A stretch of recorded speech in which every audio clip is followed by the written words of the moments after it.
শারদ শ্রীমতী, শারদ শ্রীমতী। রামচন্দ্র চলল রাবণের বধ করতে। সেই সময় তিনি দেবীর কৃপা লাভের জন্য দেবীর পূজা করলেন। শরৎকালে দেবীর অকাল বোধন করলেন। শরৎকাল তো দক্ষিণায়নের মধ্যে, তাই না দিদি? হ্যাঁ, শরৎকাল দক্ষিণায়নের মধ্যে। দেখেছিস তো কত কিছু জানিস, তুই তো কিচ্ছু জানিস না। শ্রাবণ মাস থেকে পৌষ মাস পর্যন্ত দেবদেবীরা নিদ্রিত থাকেন। সেই সময় তাদের পূজা করে জাগ্রত করতে হয়। রামচন্দ্র ঠিক তাই করলেন, দেবীর বোধন করলেন। দেবীর বোধন করে দেবীকে জাগ্রত করলেন।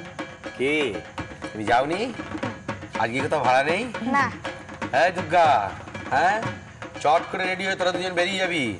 তোদের এই একটা প্যাকেজের পুজো আছে। বায়না এসছে ওদের? একদম বায়না এসছে। কোনো রকম বায়না ছাড়া ওখানে চলে যাবে। দুর্গা, এই এক শাড়ি পরে অনেকদিন ধরে আছিস, ভালো করে শাড়িটা কেচে যাবি তো, ঠিক আছে? রেশি, তুই কি করেছিস? কি করেছিস? যখন থেকে ধার করে খাবার খেয়ে এসছিস? পয়সা ছিল না। পয়সা ছিল না তো তুই ওখানে ডমরু বাজিয়ে ধার করে খাবার খেয়ে আসবি? আমার কাছ থেকে টাকা চাইছে। আমি একটা দোকানে খেয়ে, কি হলো? এই রে, পেটাই ওকে একটু পেটাই। ধার করে খেয়েছে। সবসময় ছেলেদের গায়ে হাত দিতে নেই, জানো তো? ছেলেদের গায়ে হাত দেওয়া পাপ। কেন কেন? হ্যাঁ, ছেলেদের গায়ে হাত দিলে কি হয় বলো তো? কি হয়? কিচ্ছু হয় না, শারদ শ্রীমতী হয়। শারদ শ্রীমতী করার জন্য আমরা এখানে চলে এসেছি। আজকে শারদ শ্রীমতীতে আপনারা যারা দেখছেন তাদেরকে বেশি টেনশন দেবো না, কারণ টেনশন এখন এই সময় কাউকে দিতে নেই, টেনশন নিতেও নেই। কারণ এই সময়টা একদম পুজোর সময়, মজার মধ্যে থাকবেন, ভালো করে খাওয়া দাওয়া করবেন, শুধু ধার করে খাবেন না, এই একটাই কথা। আর আমাদের মধ্যে কে কে আছেন? আমাদের মধ্যে আছে দুই শ্রীমতী। তাহলে এখন কি করব? তাদের ডেকে নেবো। হ্যাঁ, চলে আসুন দুই শ্রীমতী। হাততালি হয়ে যাক। ওটা হাততালি না, তোর হাততালি হচ্ছে এইটা। ডুমরুটা হচ্ছে তোর হাততালি। ডান দিকে শ্রীমতী, কি নাম? প্রিয়াঙ্কা দত্ত, প্রিয়াঙ্কা দত্ত। আপনি কোথায় থাকেন? বাঙুর এভিনিউ। বাঙুর অ্যাভিনিউতে প্রিয়াঙ্কা দত্ত। আপনি? আমি মুনমুন ব্যানার্জি, হাওড়া শালকিয়া থেকে আসছি। বাহ, এবার আমরা খেলায় চলে যাবো। কিন্তু আমরা কিন্তু আমাদের শ্রীমতীদের ধার করে শাড়ি দেব না। কিরকম করে দেবো? আমরা একটা খেলা খেলবো, সেই খেলাটা খেলে দেব শাড়ি। গাছের মতো সবুজ, হলুদের মতো হলুদ, আর আকাশের মতো নীল। বাহ, কি সহজ উত্তর, কি ফাট করে দিয়ে দিল। এই তিনটে কালার থাকতে পারে এই শাড়িটার ভেতরে। শাড়িটা আপনি পেতে পারে, শাড়িটা আপনি পেতে পারে, কিন্তু যদি সঠিক কালার বলেন তবে। দুজনে যদি এক কালার বলেন তাতেও হবে, তখন আমরা টস করব। আর যদি দুজনে ভুল কালার বলেন তখন আমরা কি করব? টস করব। তারপরে যার ভাগ্যে জুটবে তার এই সুন্দর শাড়িটা তার কপালে। মুনমুন দেবী, সবার প্রথমে নীল রং আপনার খুব প্রিয়, তবু হলুদ, সবুজ না নীল, কোন কালার আছে? সবুজ। সবুজ। আপনি কোন কালার বলেন? আমি নীল। নীল। নীল আর সবুজের 1 টাকা। পাগল, ওকে দিও না, উনি নেবে। তোকে টাকা দেবো, ধার করেছিস তুই। দাঁড়া, দাঁড়া, দাঁড়া। এইবার বেরিয়ে আসছে হলুদ, সবুজ না নীল। নীল। নীল রঙের শাড়ি। একদম সঠিক উত্তর দিয়ে জিতে নিয়েছেন। চলো, এটা আমাকে দাও, এটা তো আমার কাজ। পরিয়ে দাও। দুর্গা, তুই যাবি? চল উঠে আয়। দুজনে মিলে পরিয়ে দাও। দুজনে মিলে আজকে পরিয়ে দিই। প্রিয়াঙ্কা দেবী একদম এসেই খুব হাসি হাসি মুখে দাঁড়িয়ে রয়েছেন। দারুণ নীল শাড়ি উনি পেয়ে গেছেন। শারদ শ্রীমতী, শারদ শ্রীমতী। আতপ চাল ওই কাঁসার থালটিতে 5 জায়গায় রাখবেন। তার উপর একটি করে সাদা বাতাসা ও একটি করে লাল বাতাসা রাখবেন, এবং আরেকটি থালায় আপনাদের ফল দেওয়া হয়েছে। ওই ফল একটি করে প্রত্যেকটি নৈবেদ্যর মাথায় রাখবেন।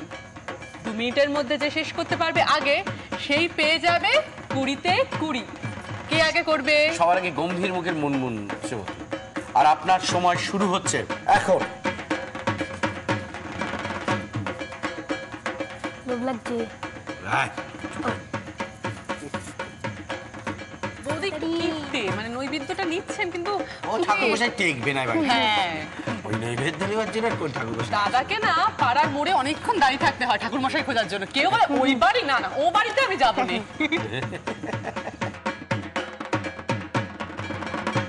বেশ ভালো। 2 মিনিট সময়ের মধ্যে যে নৈবেদ্য তৈরি করুন, যেভাবেই করুন, আমরা তার পারফেকশনটা দেখব। আলাদা আলাদা করা চাই, মিশে না যায় যেন দুটি। কেন বলছি বুঝে নিন। হ্যাঁ কিরে, তো তো জিভে জল চলে আসছে। আরে সে তো প্রথম থেকেই। প্রথম থেকে একটু সামনে রাখ। নৈবেদ্য খাওয়াচ্ছি আমি, দাঁড়া। খাবে তো? একদম ঠিক আছে। শেষের দিকে। শেষের দিকে শেষ হলো কি? নৈবেদ্য কিরে, চাল আর দেখা যাচ্ছে না, চাল চাপা পড়েছে, চাপা বাতাসে চাপা পড়েছে চাল। চালের যা দাম বৌদি জানেন। জানি ওই জন্য কম কম দাদা ঠাকুর কমটা বসে বাঁচান। শেষ হয়েছে কি? এইবার পারফেকশনের দিকে গেছে। শেষ। শেষ। আপনার সময় শুরু হচ্ছে ঠিক এখন। ভালো করে বানান, আমি খাবো তো। ও বাবা, কে কাকে বলে? এ বলে এ তো আমার লোকের দেখো, এ বলে মধ্যে আমার ফেলছে। দেখো। 4 5 5 না এই 5। একবারে একটাই তুলতে হবে। বৌদির বাড়িতে কি কি পুজো হয়? আমার বাড়িতে হুম, সত্যনারায়ণ পুজো হয়, লক্ষ্মী পুজো হয়, গোপাল পুজো হয়। বাহ। তবে আমি করি না, শাশুড়ি মা করে। শাশুড়ি মা করে। তালের বড়া হয়? তালের বড়া হয়। শিব, শুনে রাখলি তো? বৌদির অ্যাড্রেসটা নিয়ে নিস। আমায় নিমন্ত্রণ করো, আমি একদম। গিয়ে বেশ ভালো ভালো করে খাবো। তাহলে বলা একদম একদম। তালের বড়া। তোকে নিমন্ত্রণ করতে হবে না তো এমনিই চলে যাবি। না নিমন্ত্রণ দরকার নেই, এমনি চলে ওই যাবো। তো, বলে এমনিই ডেটটা চলে বলে যাবি। দিই, আমি ক্যালেন্ডার দেখছি, ঠিকানাটা জানি। শেষ। শেষ। দুজনের শেষ। শেষ। বলছি এই মাত্র 3 সেকেন্ডের জন্য কত কি হয়ে যায়। সেই 3 সেকেন্ডে কত কিছু অঘটন ঘটে গেল, তাই না রে? ওই প্রিয়াঙ্কা দেবী 1 মিনিট 19 সেকেন্ডে শেষ করে ফেললেন, আর মুনমুন দেবী এবারও 1 মিনিট 22 সেকেন্ডে শেষ করার ফলে শাড়ি হাতছাড়া করেছিলেন, 20টা পয়েন্টস হাতছাড়া করলেন। সুতরাং এবারে 20 পয়েন্ট চলে গেল প্রিয়াঙ্কা দেবীর কাছে, আর মুনমুন দেবী এখনো কিন্তু সুযোগ আছে। শ্রীমতী দেবী আপনি একটু চেষ্টা করুন, লাস্ট রাউন্ড থেকে আপনাকে পারতেই হবে। লাস্ট রাউন্ডে পুজোর খাওয়া দাওয়া আছে, খাওয়া দাওয়া আছে। শারদ শ্রীমতী, শারদ শ্রীমতী।